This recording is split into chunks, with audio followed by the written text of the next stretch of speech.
एक खास शख्सियत के साथ मुलाकात। देखिए जयदेव पटेल के साथ नंबर 1 इंडिया न्यूज पर रोजाना रात 9 बजे। नमस्कार व्यूअर्स, मैं जयदेव पटेल और आप देख रहे हैं नंबर 1 इंडिया न्यूज। आपका एक बार फिर स्वागत है एक खास शख्सियत के साथ मुलाकात प्रोग्राम में। आज हम बात करेंगे राजस्थान के नए कार्यवाहक पुलिस महानिदेशक के सामने किस प्रकार की चुनौती रहेगी और इसी के साथ साथ में एंटी करप्शन ब्यूरो के मुखिया के साथ साथ पुलिस मुखिया की जो दोहरी जिम्मेदारी ये कितनी चुनौतीपूर्ण है। इन्हीं तमाम बातों के लिए हमारे साथ खास सम्मान है राजस्थान के नए कार्यवाहक पुलिस महानिदेशक डॉक्टर रवि प्रकाश मेहड़ा। डॉक्टर रवि प्रकाश जी, आपका बहुत बहुत स्वागत है आज हमारे प्रोग्राम में। धन्यवाद जी डॉक्टर रवि प्रकाश मेहड़ा जी, आपसे मेरा पहला सवाल है कि राजस्थान के पुलिस मुखिया के रूप में नई जो जिम्मेदारी आपको मिली है ये कितनी अहम है और क्या कुछ प्राथमिकता रहेगी इसको लेकर आपकी? देखिए, प्राथमिकता तो पहले से ही तय है, वर्ष की शुरुआत में तय हो जाती है। और क्योंकि मैं कुछ ही दिन के लिए हूँ तो जो स्थिति राजस्थान पुलिस की कानून व्यवस्था की अपराध नियंत्रण की आज की तारीख में है उसी को कायम रख के और उसी में कोई बढ़ोतरी करके ये मेरा प्रयास रहेगा। जी डॉक्टर रवि प्रकाश जी, अगर हम बात करते हैं तो कहीं न कहीं आप राजस्थान पुलिस महकमे में कई महत्वपूर्ण जिम्मेदारियां निभा चुके हैं। ऐसे में इसका सीधा फायदा राजस्थान की जनता और राजस्थान पुलिस को कैसे और कितना मिलेगा एक कार्यवाहक पुलिस महानिदेशक के रूप में? देखिए, 25 साल में काफी अनुभव हो जाता है, 35 साल करीब में काफी अनुभव हो जाता है। और उस अनुभव के आधार पे बहुत से जो कार्य होते हैं वो जो अपने सबऑर्डिनेट ऑफिसर हैं उनको हम गाइड कर सकते हैं। और एक इस पद पे लीडरशिप नेतृत्व की भूमिका होती है ताकि अपने जो भी नीचे काम कर रहे हैं लोग उनको हम सही मार्गदर्शन कर सके, सही राय दे सके और जो भी कार्य पुलिस से संबंधित है, गवर्नमेंट से जो प्रपोजल्स या प्रोजेक्ट्स लाने हैं उनमें सहयोग कर सके। जी डॉक्टर रवि प्रकाश जी, आपके पास कहीं न कहीं राजस्थान पुलिस मुखिया के रूप में एक अहम जिम्मेदारी है जिसका काम है राजस्थान की जनता की समस्याओं का समाधान करना। तो इसके साथ साथ एक और अहम जिम्मेदारी एंटी करप्शन ब्यूरो के रूप में जिसमें कहीं तो भ्रष्टाचार पर लगाम लगाना। ऐसे में दोहरी जिम्मेदारी कितनी चुनौतीपूर्ण है आपके सामने?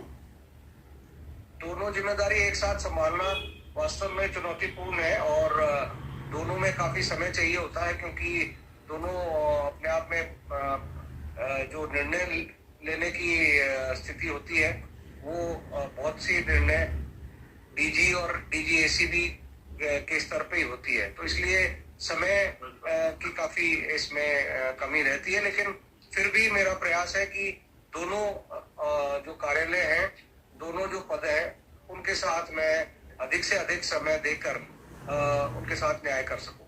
डॉक्टर रवि प्रकाश जी, आपसे मेरा एक आखिरी सवाल है कि राजस्थान में कानून व्यवस्था को बनाए रखना और क्राइम को कंट्रोल करने के साथ साथ में साइबर क्राइम के जो बढ़ते अपराध है उस पर लगाम लगाना कितना चुनौतीपूर्ण रहेगा आपके सामने?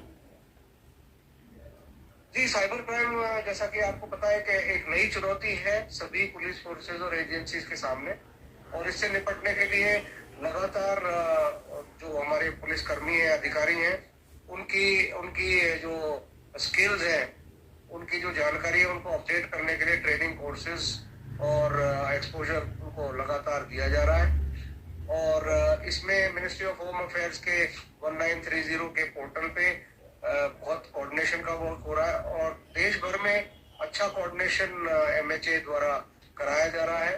और जागरूकता इसमें सबसे बड़ी एक चीज है जो हम लगातार आम जन को जागरूक करते रहे ताकि वो साइबर क्राइम के ठगों के चक्कर में ना आए, उनकी बातों में ना आए। जी सर, क्राइम की और अगर हम कानून व्यवस्था की बात करते हैं कितनी बड़ी चुनौती रहेगी आपके सामने? देखिए, चुनौती तो लगातार हर रोज आती रहती है और पुलिस का काम ही उन चुनौतियों को से निपटने का है। और बहुत से बार आपको पता भी नहीं होता कि किसी एक छोटे से इवेंट का क्या आगे जाकर किस तरह से वो उसकी कानून व्यवस्था में क्या भूमिका रहेगी, उसके क्या इम्पैक्ट रहेगा। तो ये सारी बातें हैं, लेकिन पुलिस का काम चुनौतीपूर्ण इसलिए भी और ज्यादा होता जा रहा है कि आजकल बहुत सी चीजों में पुलिस की आवश्यकता पड़ती है, चाहे अतिक्रमण हटाने के लिए पड़ती हो, मेला ऑर्गेनाइज करने के लिए, जुलूस ऑर्गेनाइज करने के लिए, अपराध नियंत्रण तो है ही खैर पुलिस का बेसिक काम, लेकिन बहुत से ऐसे काम है जो पुलिस को करने पड़ते हैं। तो इसलिए जो फोर्स की कई बार जो नंबर ऑफ ड्यूटी आवर्स है वो भी बढ़ते हैं, तो पुलिस कर्मी तनाव में रहते हैं, लेकिन उसके लिए भी हम लगातार प्रयास करते हैं कि पुलिस कर्मियों का तनाव कम रहे। जी डॉक्टर वी प्रकाश जी, आपने हमारे लिए समय निकाला और महत्वपूर्ण जानकारी हमारे साथ साझा करी, उसके लिए आपका बहुत बहुत धन्यवाद। बहुत बहुत धन्यवाद।